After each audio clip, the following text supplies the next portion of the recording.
dia dialog fonograf.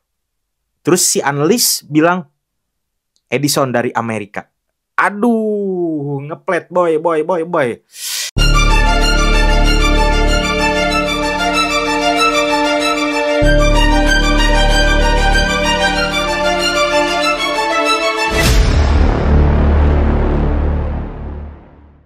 Yuhu guys, welcome back di my YouTube channel di konten The Art of Acting.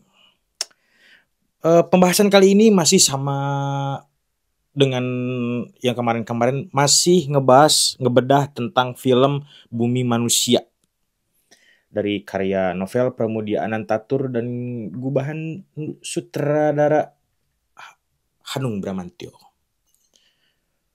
Oke. Sebelum kita lihat videonya, gue mau ngasih dulu penjelasan tentang motivasi. Apa sih pentingnya motivasi di dalam sebuah acting? Jadi motivasi itu sangat erat kaitannya dengan pembedahan naskah, pembedahan peran atau karakter. Contoh konkretnya gini. Kalau gue dulu sering ngomong ketika lu beradegan, misalkan aktor-aktor gue itu sedang beradegan, nah gue sering bilang ketika lu jalan ke sana dengan jalan yang biasa saja atau terburu-buru jalannya, motivasi lu jalan ke sana itu mau ngapain? Nah, motivasi itu bisa menambah, bisa menstimulus cara berperan, cara berakting. Pun sama halnya dengan berdialog. Ketika kalian membaca suatu dialog, kalian harus tahu dulu kenapa. Maksudnya motivasi apa sih sebetulnya dari dialog itu? Motivasinya apa sih? Ketika gue bilang aku ingin makan tetapi perutku sudah kenyang. Kenapa motivasinya dialognya bisa seperti itu gitu? Apa yang menyebabkan gue bisa berdialog seperti itu? Nah, hingga terjadilah stimulus-stimulus. Oh, mungkin karena aku ini bla. Nah, jatuhnya jadi menunjang keaktoran, menunjang cara acting. Gitu. Jadi motivasi di sini istilah kasarnya itu sudah menjadi pedoman, harus menjadi pedoman para aktor-aktor itu sendiri. Harus sadar diri, harus sadar motivasi. Gitu guys. Oke, kita lanjut dulu. Ini adegannya itu adegan si Minke masuk ke ruangan yang notabene ruangannya itu ruangan klasik yang si Minke itu hanya mempelajari barang-barang yang dilihatnya itu hanya di buku, tidak pernah melihat secara langsung. Oke, kita langsung lihat ya. Adegannya.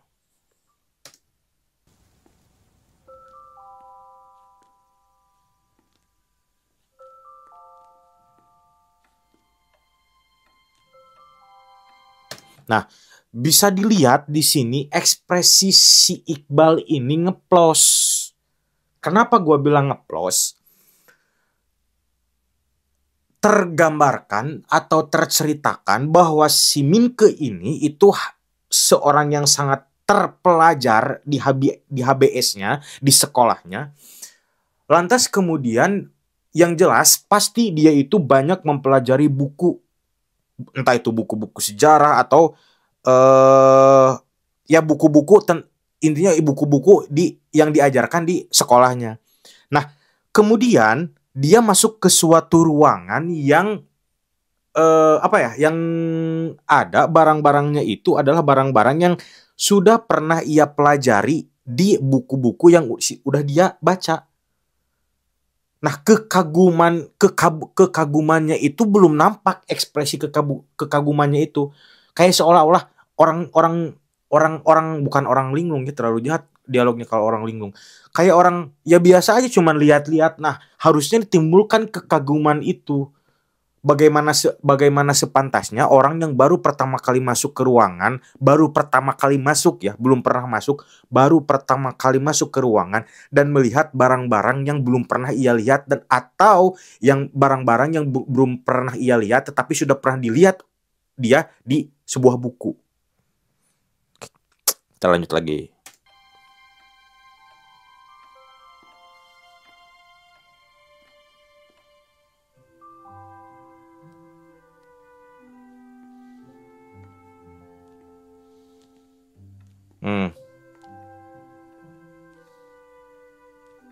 Nah, ketika dia melihat satu lukisan, kayak, aduh, ya seharusnya gimana? Timbulin sosok kekaguman, ekspresi, anjrit, ini gua lihat ternyata yang aslinya itu seperti ini gitu loh. Nah, itu kurang nampak gitu menurut gua. Oke, kita lanjut. Fonograf. Edison dari Amerika. Nah, ini menarik.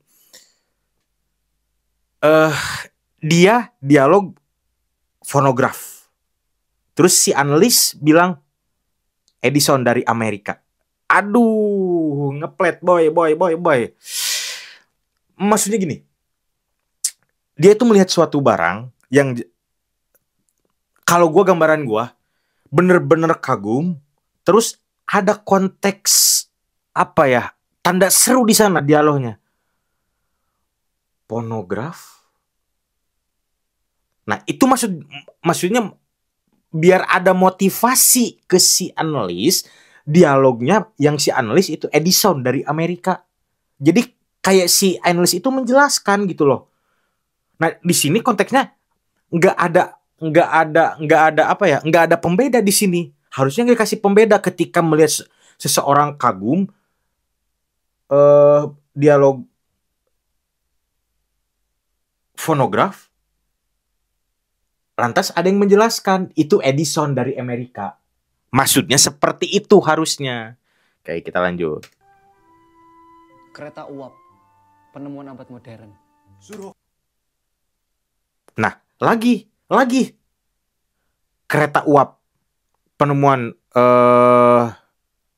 apa tadi lupa? Modern. Kasih dulu. Wah, kereta uap dari bla bla bla modern. Terlalu ngeflat gitu, boy. Oke, lanjut. Kom, we gaan ons omkleden. Patung Erlangga. Krisnogomanten dari Madura. Nah, aduh dialognya ya Allah. Patung naga dari Bla, Krisnogomanten dari Madura. Kan itu koma, dia nyebutin dua barang, harusnya dikasih dua intonasi yang berbeda. Dengan garis, dengan harus digaris bawahi, intonasinya harus berbeda, diksinya pun harus berbeda. Barang dari Bla, oh Krisnogomanten dari Madura. Oke, lanjut. Nefertiti. Aku pikir orang sini cuma tahu tentang kincirang Delfsblauw. Kebetulan sejarah mata pelajaran favoritku. Sekolahmu di? Sama dengan Suraf. Surov, kom. Masih aman lah. Itu kesukaan mamaku. Si Jinku itu. Nah, karena itu kesukaan mamaku.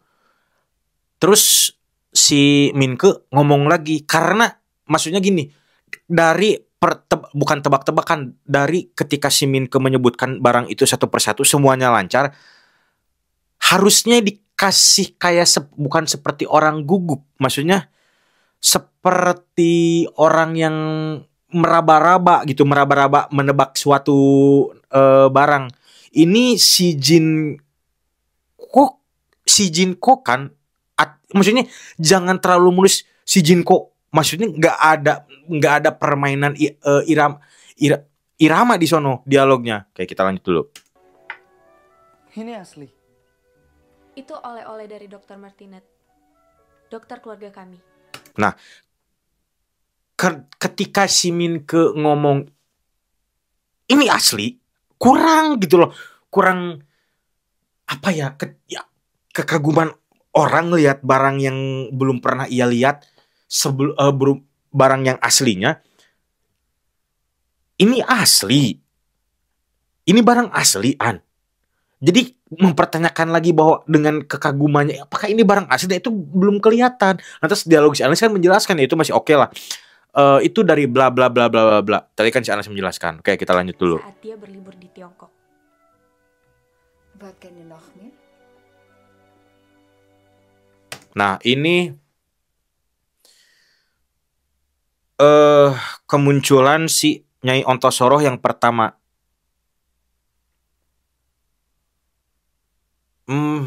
Apa ya? Kalau gua sering bilang kepada semua aktor-aktor yang gua pernah tangani, gimmick muncul pada suatu adegan itu sangatlah penting. Gimmick muncul ya. Maka dari itu, gua sangat mengkreat si aktor bagaimana caranya gimmick munculnya kemunculan pertamanya itu harus menjadi suatu daya tarik tersendiri buat penonton. Nah, di sini gue melihat kemunculan si Nyai Ontosoroh ini dengan dialognya yang cuman hanya sedikit, kurang memberikan kesan gitu loh. Kesan seorang ibu yang kuat, seorang gundik, seorang yang mempunyai power yang kuatnya itu kurang nampak di sini. Meskipun dia pribumi Jawa, totok Jawa. Oke, kita lanjut dulu. Sampai Keng Tai? De legende van prinses Chang'e? Mama, itu Nah, maksudnya sampai Eng Tai itu bukan nanya, harusnya kayak menjelaskan itu sampai Eng Tai, terus dia tuh bisa dialog bahasa Belanda kan, itu menjelaskan sampai Eng Tai bla bla bla bla bla, bukan malah intonasi bertanya seharusnya. Oke, kita lanjut dulu. Dia temanku. Minke, ini mamaku.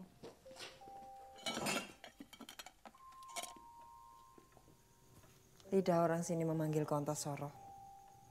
Mereka susah menyebut. Aduh, ketika si Nyai Ontosoroh bilang pertama kali memperkenalkan bahwa dia itu seorang Nyai Ontosoroh, bagi gue dialognya itu kurang dalam, kurang berat, kurang ada penegasan. Lidah yang kebayang sama gue ketika dia dialog itu seperti ini. Lidah orang sini sulit menyebutkan namaku, dan apalah ya tadi, bentar kita ini dulu. Minke, ini mamaku.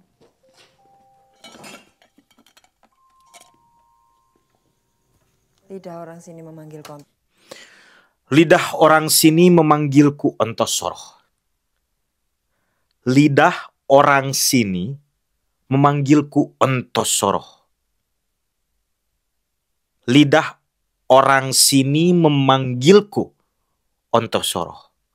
Kasih penegasan Ontosorohnya, atau dikasih jeda dulu sebelum dia menyebutkan kata Ontosoroh. Oke, kita lanjut dulu. Ontosoroh. Mereka susah menyebut Baitensor. Kau bisa memanggilku Nyai. Kenapa?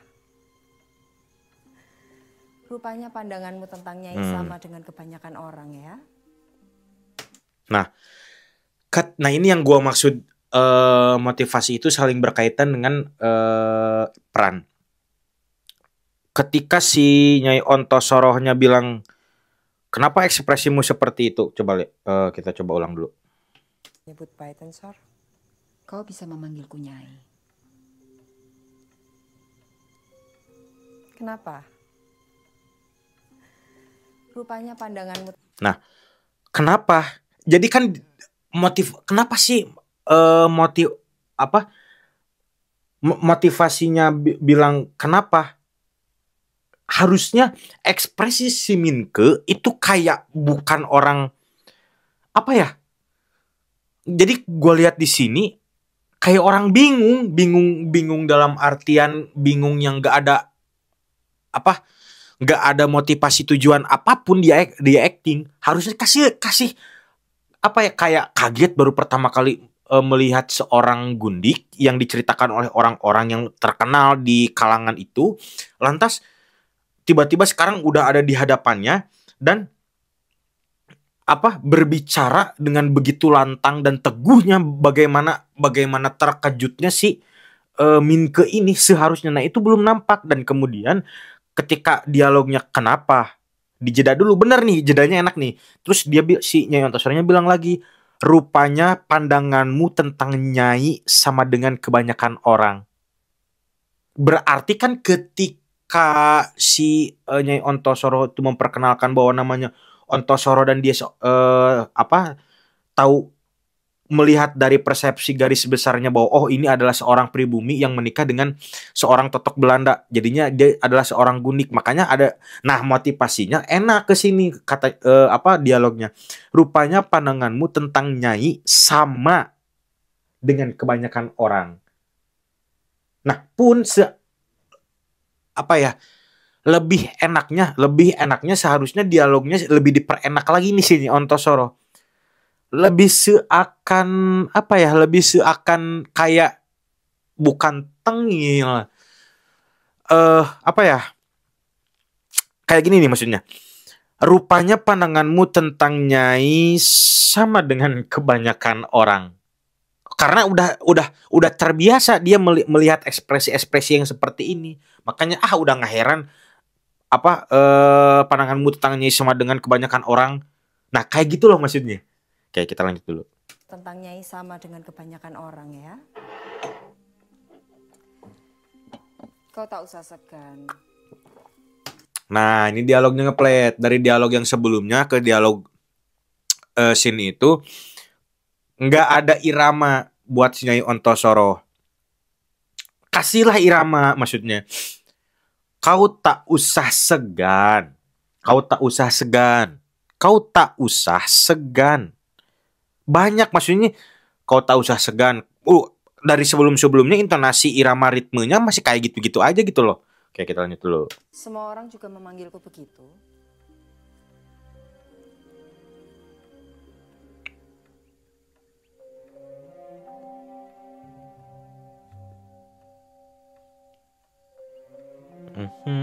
Kalau kau merasa segan. Nah, ini motivasi berikutnya. Jadi kan si Nyai ini meminta untuk si Minke itu memanggil dia dengan panggilan nama yang tadi disebutkan oleh si Nyai Antasoro. Nah, ekspresi dan gestur si Minke ini seharusnya kayak seakan-akan ingin menyebutkan nama, bukan kayak bingung. Ya bingung, cuman maksudnya harusnya lebih enak motivasinya itu lebih kayak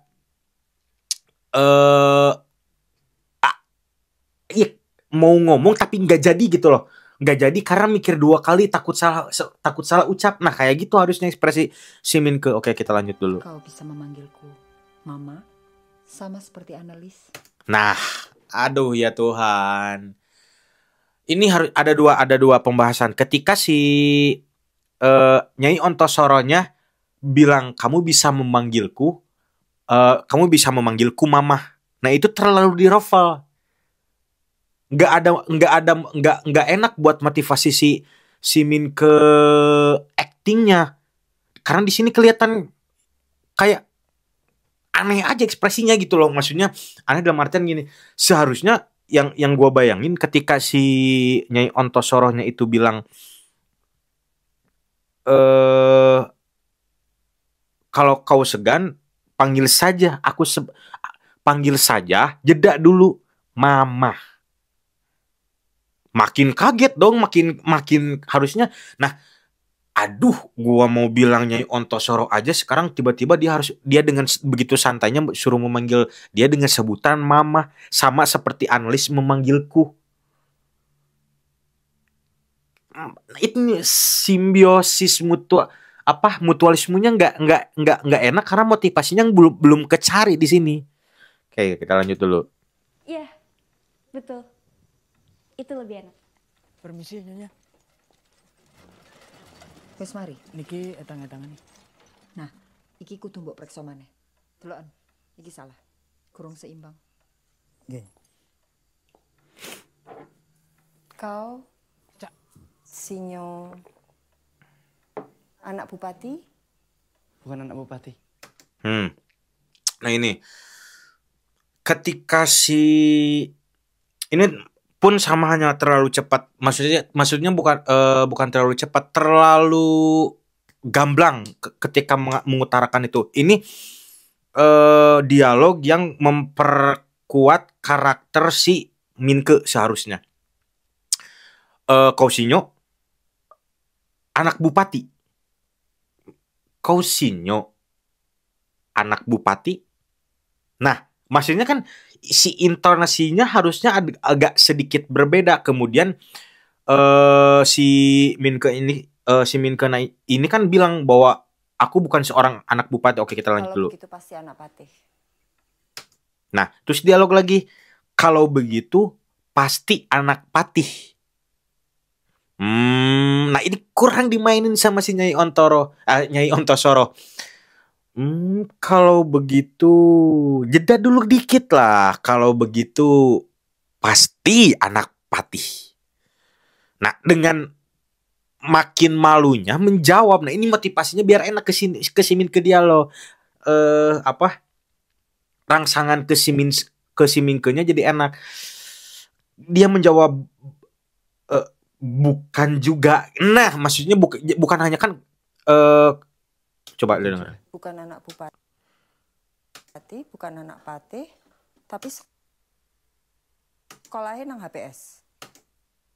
Nah, ini dialog si lanjutannya, dialognya si Nyai Ontosoro pun bukan anak bupati, bukan bla, tapi sekolah di HBS.